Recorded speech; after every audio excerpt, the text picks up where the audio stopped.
दर्शकों, आज की इस वीडियो में मैं आपको एक ऐसी कथा बताने जा रहा हूँ जिसमें एक रानी ने कलयुग के कारण दूसरी बार अपना स्वयंवर खुद रचा और हमारे धर्म ग्रंथों में हमेशा हमेशा के लिए अमर हो गई।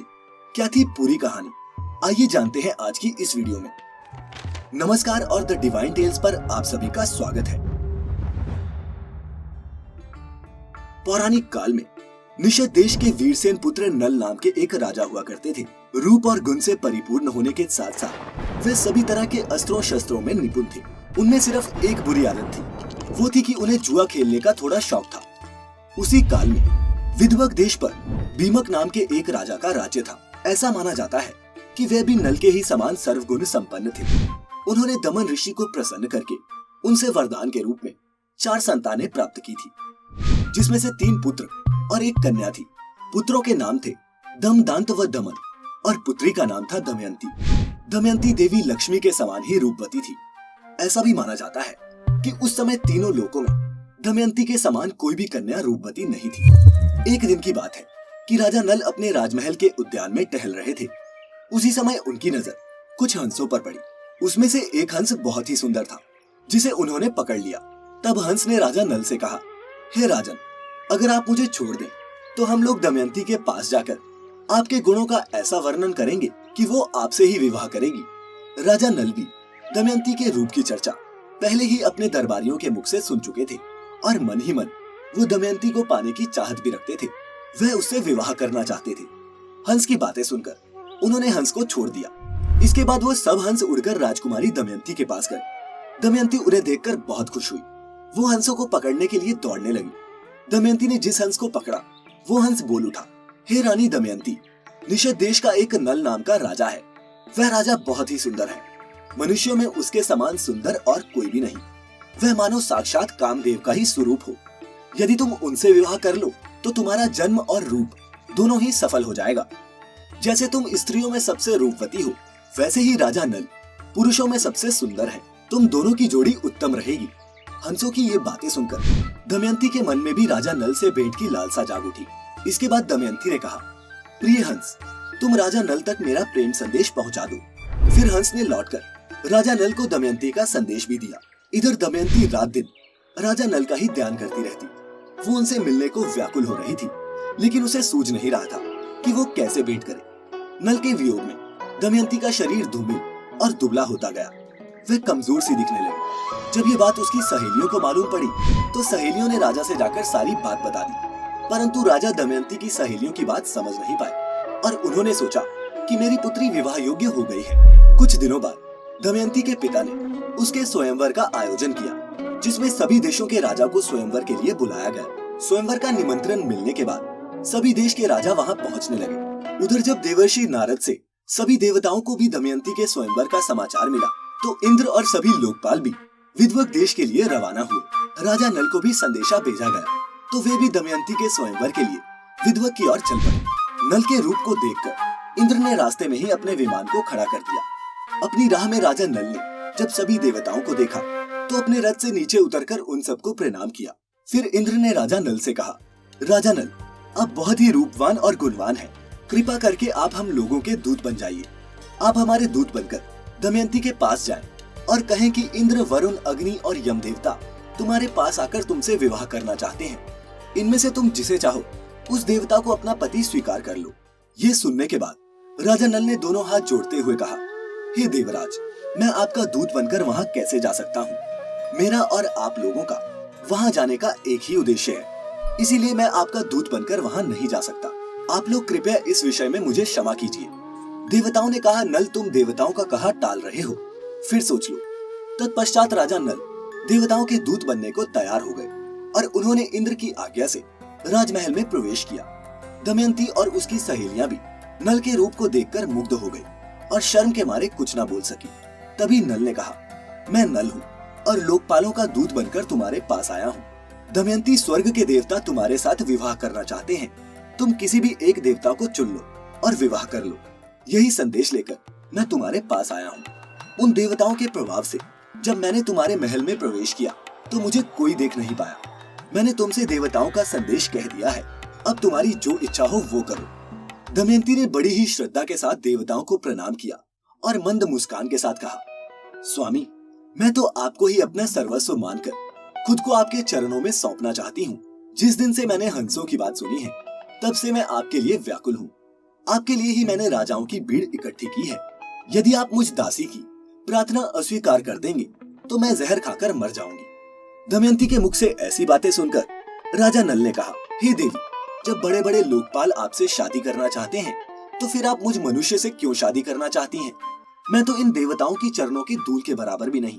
आप उन्हीं में से किसी एक से विवाह कर लीजिए। देवताओं का अप्रिय करने पर इंसान की मृत्यु भी हो सकती है। अतः आप मेरी रक्षा करें और उनको वरण कर ले।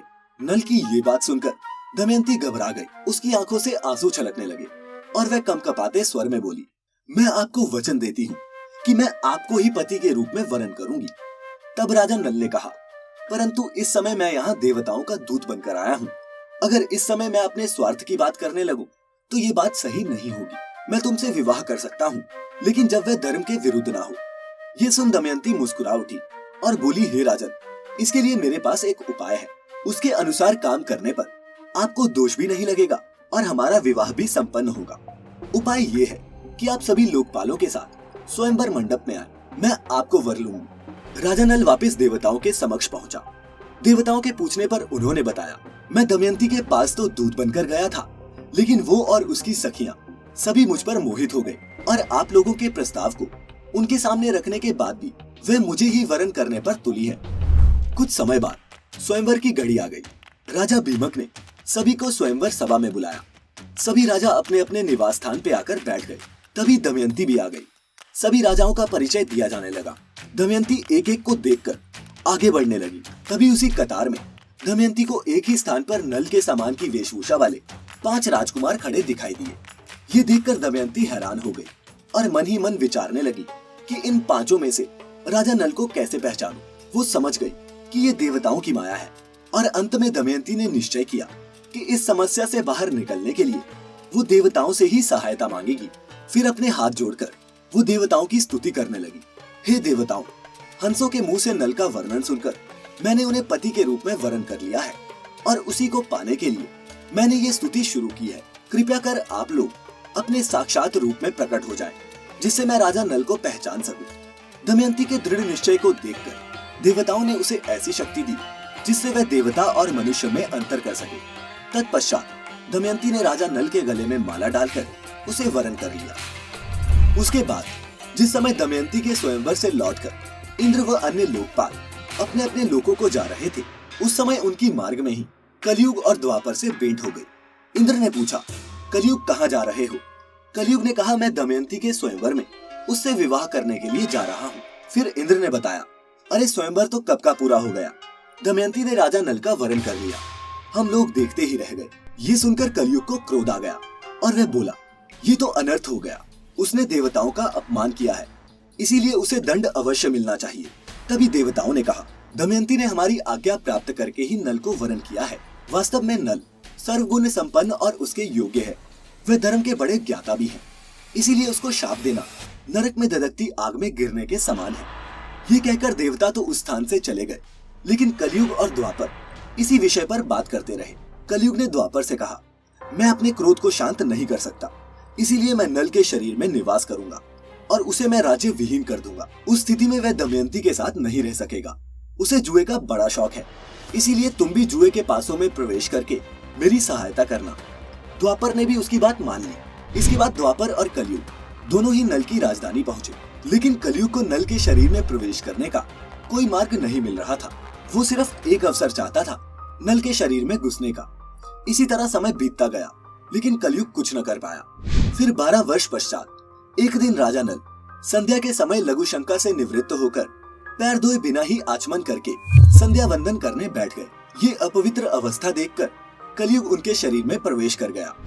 इसके बाद कलयुग दूसरा रूप धारण कर पुष्कर के पास गया और बोला, तुम नल के साथ जुआ खेलो, मैं वचन देता हूँ मैं निषेध राज्य को जीतने में तुम्हारी मदद करूंगा।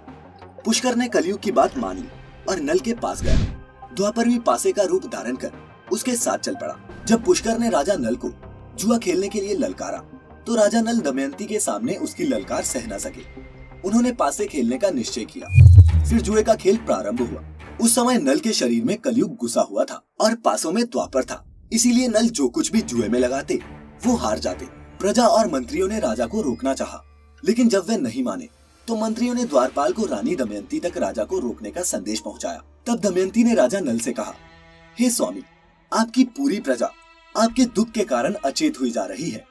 इतना कहकर दमयंती भी रोने लगी, लेकिन राजा नल कलयुग के प्रभाव में होने के कारण उसकी एक बात भी नहीं सुन रहे थे और जुआ खेलते रहे। चूंकि द्वापर का पासों पर नियंत्रण था, इसीलिए राजा नल जो भी पासे फेंकते वो उनके प्रतिकूल ही पड़ते।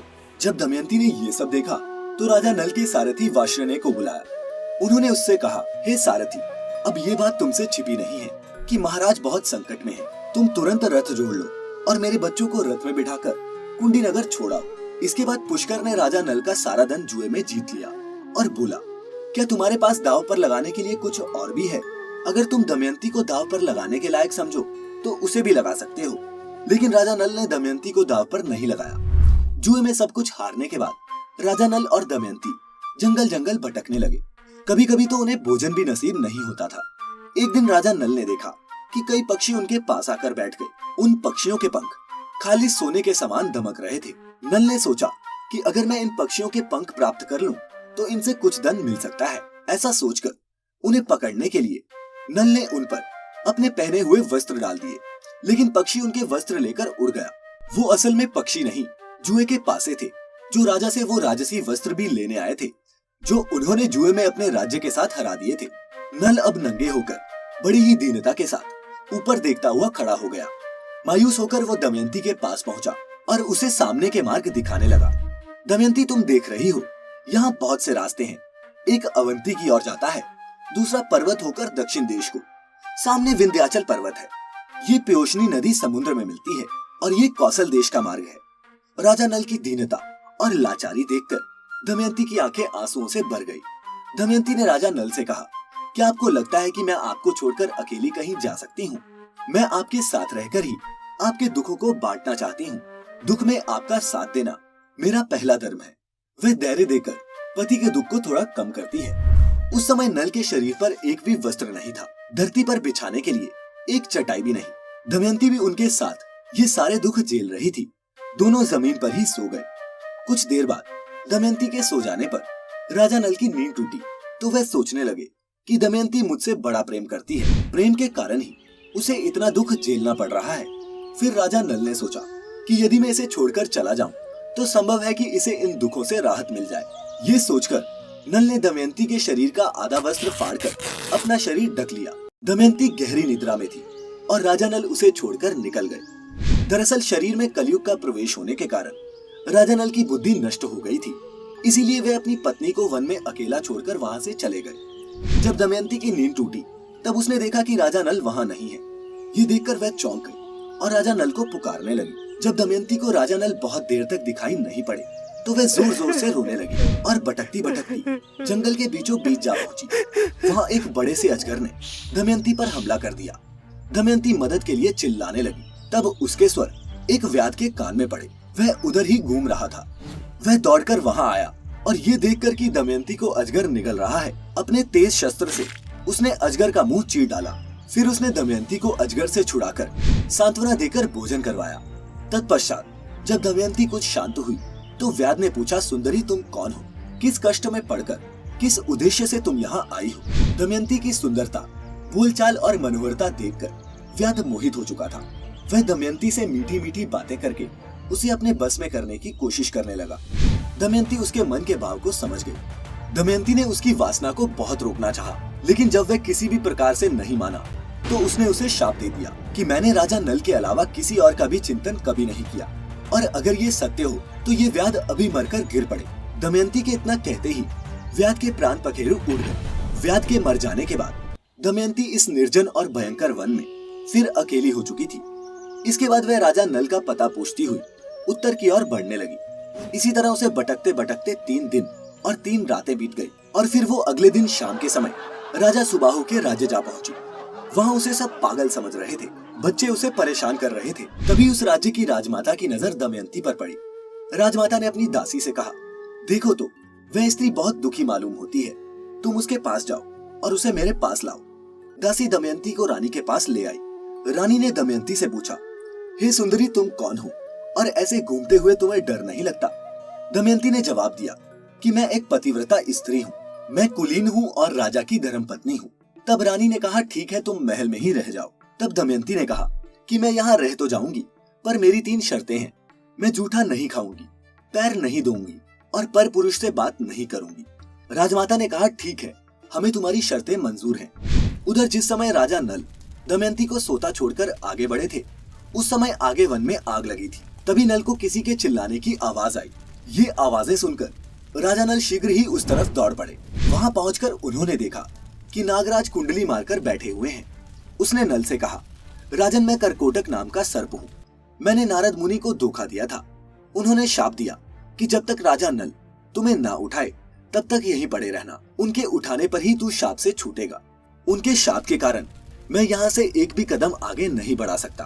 तुम इस शाप से मेरी रक्षा करो, फिर मैं तुम्हें तुम्हारे हित की बात बताऊंगा और तुम्हारा मित्र बन जाऊंगा। मेरे वजन से मत डरो, मैं अभी हल्का हो जाता हूँ। और देखते ही देखते नागराज अंगूठे के बराबर हो गया। इसके बाद नल उसे उठाकर जंगल से बाहर ले आए। फिर कारकोटक ने कहा, तुम अभी मुझे जमीन पर मत डालना, कुछ कदम गिनकर चलो।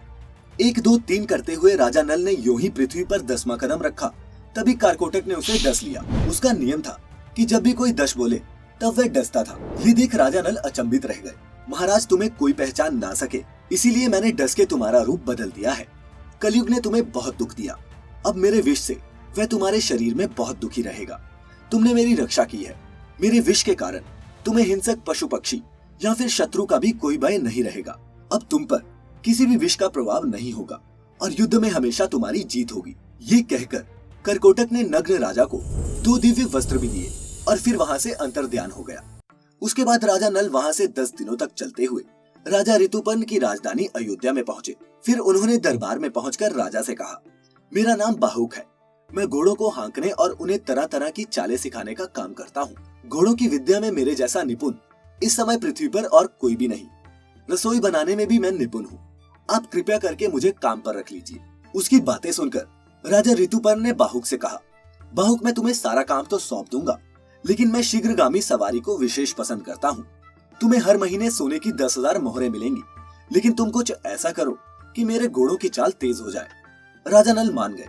इसके बाद अयोध्या रहते हुए राजा नल रोज दमयंती को याद करते और दुखी होते कि दमयंती भूख प्यास से परेशान न जाने किस हाल में होगी। इसी तरह राजा ने सोचते हुए कई दिन बिता दिए। ऋतुपर्ण के पास रहते हुए उन्हें कोई पहचान भी ना सका। उधर जब राजा विदर्भ को ये समाचार मिला कि उनके दामाद नल और पुत्री राजपाट विहीन होकर वन में चले गए हैं, तब उन्होंने सुदेव नाम के एक ब्राह्मण को नल और दमयंती का पता लगाने के लिए चेदी नरेश के राज्य में भेजा। उसने एक दिन राजमहल में दमयंती को देख ही लिया। उस समय राजा के महल में धर्म कर्म का कार्य हो रहा था। दमयंती सुनंदा के साथ बैठकर वह कार्यक्रम देख रही थी। उसी समय सुदेव दमयंती के पास गया और उससे बोला, दमयंती, मैं तुम्हारे भाई का मित्र हूँ। मैं तुम्हारे भाई की आज्ञा से तुम्हें यहाँ ढूंढने आया हूँ। दमयंती ने भी ब्राह्मण को पहचान लिया। वह सबका कुशल मंगल पूछने लगी और पूछते पूछते रोने लग पड़ी। सुनंदा दमयंती को रोता देख घबरा गई। उसने अपनी माता के पास जाकर उन्हें सारी बात बताई। राजमाता तुरंत अपने महल से बाहर निकल कर आई और ब्राह्मण के पास जाकर पूछने लगी, महाराज, ये किसकी पत्नी है, किसकी पुत्री है, अपने घर वालों से ये कैसे बिछड़ गई? तब सुदेव ने उनका पूरा परिचय राजमाता को दिया। इसके बाद सुनंदा ने अपने हाथों से दमयंती को स्नान कराया, जिससे उसकी बाहों के बीच का लाल चिन्ह चंद्रमा के समान प्रकट हो गया। उसके ललाट का वह तिल देखकर सुनंदा व राजमाता दोनों ही रो पड़ी। फिर दमयंती अपने पिता के घर चली गई। अपने पिता के घर पहुंचकर दमयंती ने अपनी माता से कहा कि माँ, मैं आपसे सच कहती हूँ, यदि आप मुझे जीवित रखना चाहती हैं, तो आप मेरे पति देव को ढूंढवा दीजिए। रानी ने उसकी बात सुनकर नल को ढूंढवाने के लिए ब्राह्मणों को नियुक्त किया।